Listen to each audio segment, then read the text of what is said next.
Alright, so I'm here to rate the top 8 decks for the Open, the Cold Hunt Open that happened. I think it was 2 weeks ago now. I should have rated it earlier, but I didn't start making YouTube videos until recently, and this was just an idea that came up. Oh, you mean like Chips and Kaz? I feel like the problem with Chips and Kaz's decks is that I feel like you just get influenced through. Like, how do you match Rakano aggro? You can't match Rakano aggro.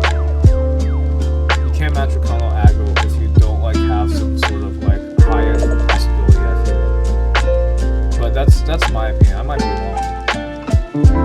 Alright, let's see. Let's rate these decks. So 5D's deck, I want to give it a solid like 7 out of 10 or so, because it has the early game threat. It has like late game threat from the Stairs Tower. But I don't know. I just respect it. Imagine if Stairs Tower was a 4-drop instead. Oh my god, this deck would be busted. But I don't really know what to say. I think it's very linear, and it can do a lot. It can do a lot with the right player.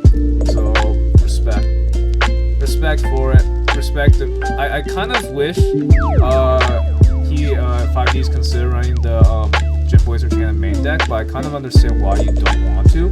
You don't want to because you want to contest board, and if they remove your Passionate or they remove your Stairs Eyes, like your Gym Blazer Cannon's really awkward, right? So it's probably better to go for something more insurance-wise, like Lord Stairs Tower, where you don't have to have a unit to stay ahead on board. So I respect this. I respect this deck a lot. Give it a solid 7 out of 10. Let's move on. Derek Davis, it's exactly the same concept, Derek Davis and 5Ds, except Derek Davis is a little bit more riskier, I would say. Riskier as in, like, if you don't have units, your opponent will have the read that you only have weapons in hand and will, like, play to remove your units.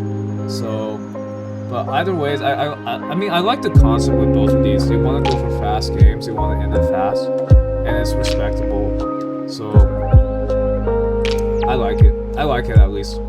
Respectable decks, smart. This one is probably going to be an 8 out of 10 because of Gym Blazer Cannon cheese. I don't know. It just depends on like how the decks or like how the matchup is played out. But the Gym Blazer Cannon cheese is so powerful, I feel like. But then again, a lot of people run like a lot of like the Fel decks still run Defile and stuff. Or at least I know that Iron Man, if I recall, runs Defile, so like they could try to blow you out 2-for-1 with that. And this is one of the reasons why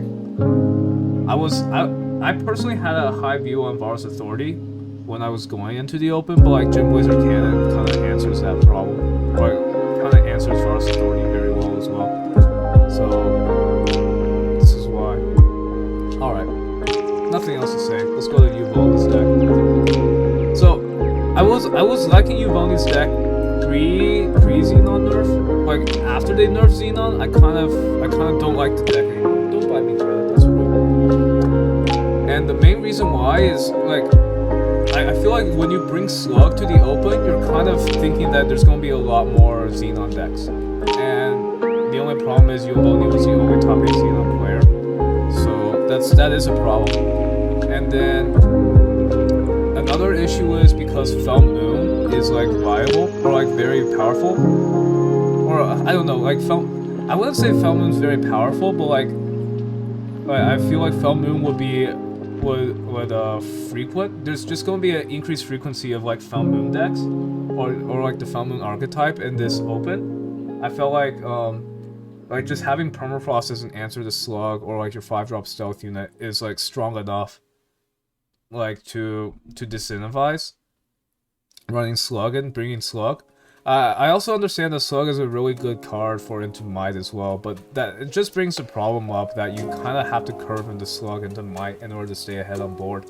And I don't know. I played a lot of Xenon and Constructed like previously, and then like my experience of just curving up into 6th for Might has just been terrible. It's been terrible. Also, I'm kind of wondering, I'm a little bit curious as to like why Uvaldi decided not to run Carnosaur and decided not to run Authority. I don't know. I personally think Authority could have been really strong in this format, but I mean, you can make the argument that like Rakano has the stuff for like they can equip their units with weapons and just make it immune to authority, which is true.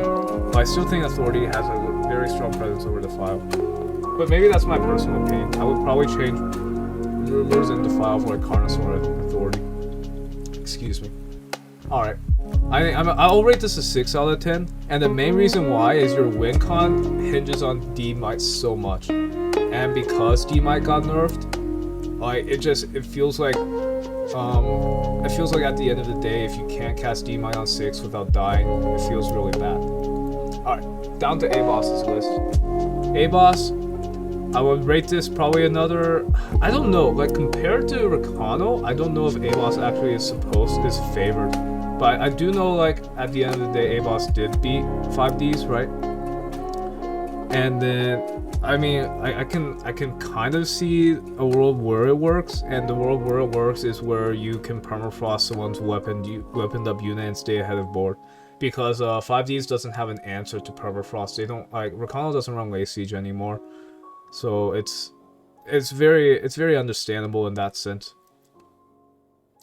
And then I like the concept of like going Infernal Den as like a insurance late game, but I'm also a little bit confused about Infernal Den. If Fel Moon is supposed to be like the most frequent card, and then you're gonna see 5 of Ozios, your opponent's gonna likely Ozio your Infernal Den, and then at that point in the game, it's depending on who stays ahead of board.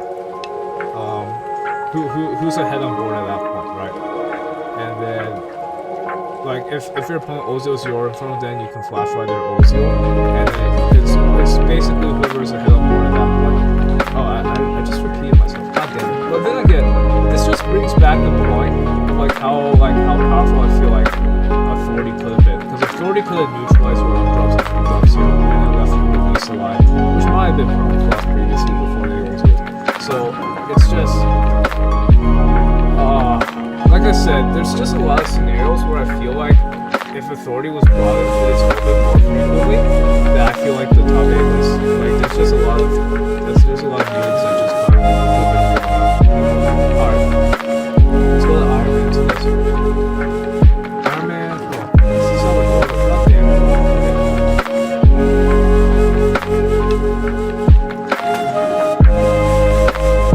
How would I rate Iron Man's list? I think honestly, I feel like all of these lists are just really solid in the sense that like they have the direction they need. But I kind of feel, once again, I feel like no one respects authority enough. I don't know. Like I know you like going 1 for 1 a lot, but like the greedy 2 for 1 is probably how you win the game. If you're going 1 for 1 every single turn with like Overgrowth, Vara's Favor, Nectar, Exploit, like how are you gonna realistically, I'm gonna ask this and to be honest, how are you gonna realistically actually outvalue the aggro decks? Because ideally you don't want to play Wax on 4, right? You want to play Release, you want to play Ulixia, and then you want to play Coin on 5. But if you're forced to answer like your opponent's threats every single turn, like realistically, how are you gonna beat your opponent's deck? And I just don't see it. I don't see like, if your opponent's going first being aggro and then you're just reacting every single time,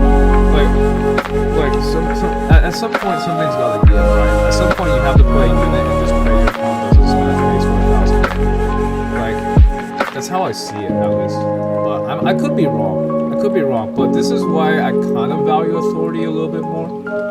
It's because like at some point you have to deal with your opponent's board. And going 1 for 1 every single time and losing card value, or it's not really losing card value, but losing card advantage, is really bad in my opinion. And that like greedy decks, or like decks that are meant to be greedier, need to run like more 2 for 1 cards, you know. And the only thing I see that 2 for 1s is Quinn right here. I mean, it's fine, but it's. Like I said, maybe if authority was seen in some people's list, maybe they could have. I'm just saying. TDK's list. Like TDK, he chose Kirsel's choice, which is fine, because it's like it's fast Aegis, right? He chose Kirito's choice over Authority. Like this is back into the day where like I still feel like Authority is so good. I mean, this is fast Aegis, okay? Like if you wanted to run Authority, you would probably like swap. I mean, no. Like Authority gets rid of Aegis, so I was thinking like you would swap Strategize for Pilot's Favor, and Kirito's choice for like Vara's Authority. But maybe that's not correct. Kirito's choice is perfectly fine here. But like I said, you just want to go for like more cards. It doesn't have to be a 4 of, but it has to be like at least a mind game. So like your opponent has to consider playing slower sometimes, or like they're afraid of getting 2 for 1. So like they should either think about committing to it or playing around it by playing slower.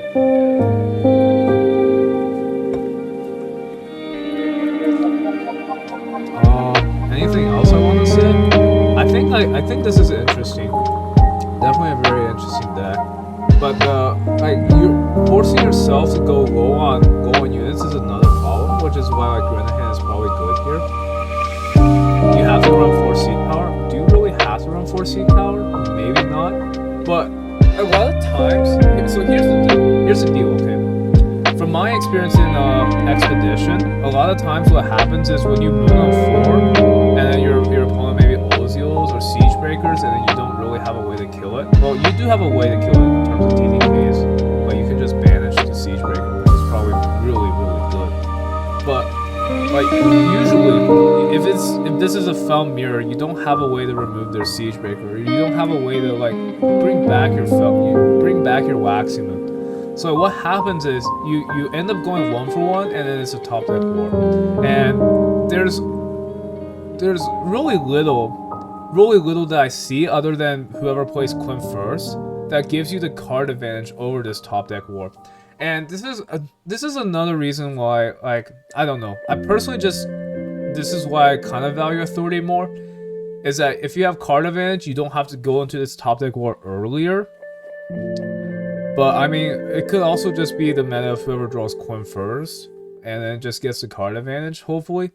But this is just a prime example of, it's not, oh no, not this deck, but like, it just makes me realize like how much of the expansion right now feels like a top deck war, because you're going 1 for 1, and then it just doesn't feel correct. So then this is why I feel like this is why this is a perfect transition into Holland's list, okay? Perfect transition into Holland's list, because his list doesn't really do that. His list goes for pure value in terms of like Quinn and Howland P. And then there's no other deck here in the top 8 that runs it. I mean, there's plenty of decks, I'm pretty sure. Plenty of decks in the open that run the combo of Quinn and Howland P. So maybe I am wrong. But what I'm literally saying is that I would like to see more decks like this, where it goes for a more value-oriented build. So then, like, if you end up going 1 for 1 early, that you don't have to resort to the top deck war. But I think one of the main problems with this deck is that you have little plays on like 1, 2, 3, and 4, right? And that you're kind of praying that your 4 doesn't get combo frost by aggressive players. So it is a little bit of a conditional thing. So maybe you're supposed to run like maybe you're supposed to go lower on the Siege Breaker, maybe, and then run Defiles just to answer it, and maybe cut the Island's Favor. I do understand why Island's Favor is favorable, okay? Because like I'm pretty sure Hollow believed that more Quinns would be seen, and then more exploits would be seen in the top 8. But the fact that the top 8 there's only 3, like less than 50% of the decks in top 8 were control oriented, makes me think that maybe you're supposed to be more, I don't know, more greedy about that, and maybe cut the Island's Favor. 4 once again Vara's Authority, because I just love the card. I love the card. I feel like it blows out a lot of people who have suboptimal hands, and it literally doesn't give them a chance back in the game. Alright. Did I even rate these decks? You know what? I think I'm gonna rate all of these decks a solid 7 out of 10. Mainly because, except for Hollows, maybe it's gonna be an 8 out of 10. And the main reason why I feel like these decks are more 7 out of 10 oriented is that because if you end up going 1-for-1 and a lot of value, you don't have any insurance back. Maybe like for TDK, he has Grenahan and he has Strategize that can give him more value, but it's just not a priority when he's like in this consideration. I mean, like Crystal's Choice is really good too. You know what? I give a lot of credit to TDK. He played like a lot of cards that can get back card advantage. That gets him card advantage back. So maybe it is correct. But I think TDK probably 8 out of 10, Holland's probably 8 out of 10. Everything else I kind of see as a 7 out of 10 because once it's just literally the card advantage, And then I would rate Lord Warriors as a 9 out of 10 personally because I feel like if you have the Exodia hand going first, you're literally unbeatable. And I think the Exodia hand is Praxis Painting, Logistics Expert into Undepleted Power, into a Malignant Amphitheater, into another 2-drop, into Kanya, and you win the game. Because you're just so ahead on tempo at that point, and that your opponent can't do anything. A personal adjustment I would make is that I would cut the Speaking Circle for a second Azrock, but I don't know if that would make a difference overall. But I really like this. I really like this approach. And even if you don't have Exodia, you can always like try to go auto trade League Explorer and then try to like wheel it on board like that instead. So I kind of like it. I kind of like the way like this is approached. But I would just personally adjust Azrog, 2 of Azrog and then 1 of Speaking or no Speaking Circle there. Is there really anything else I can say about this deck? I don't really think so. It's very linear. If you have the Exodia hand, your opponent can't do anything. If you don't, you always have a backup plan as well. Like, I don't know. I like it a lot.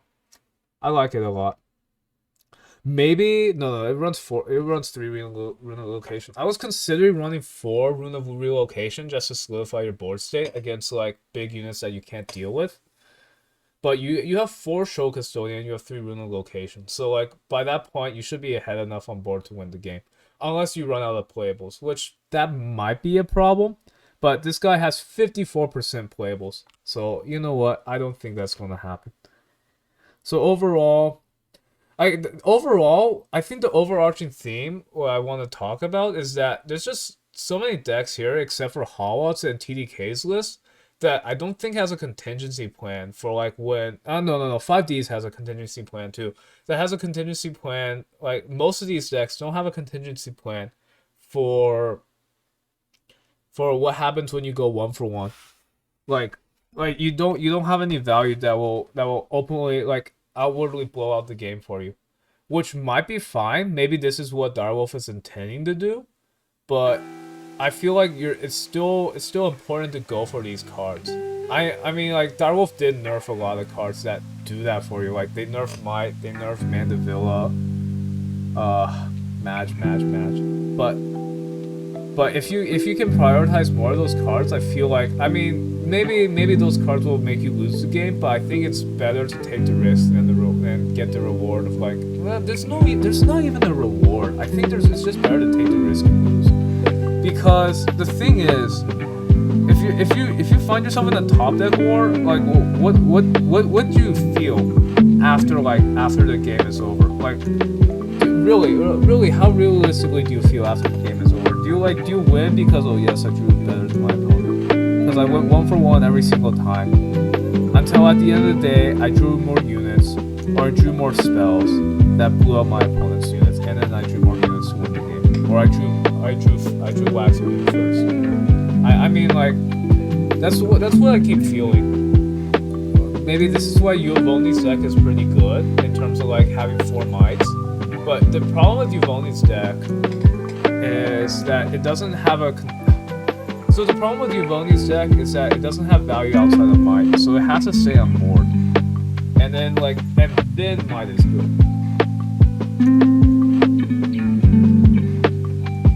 Which is why Subvergence deck is good.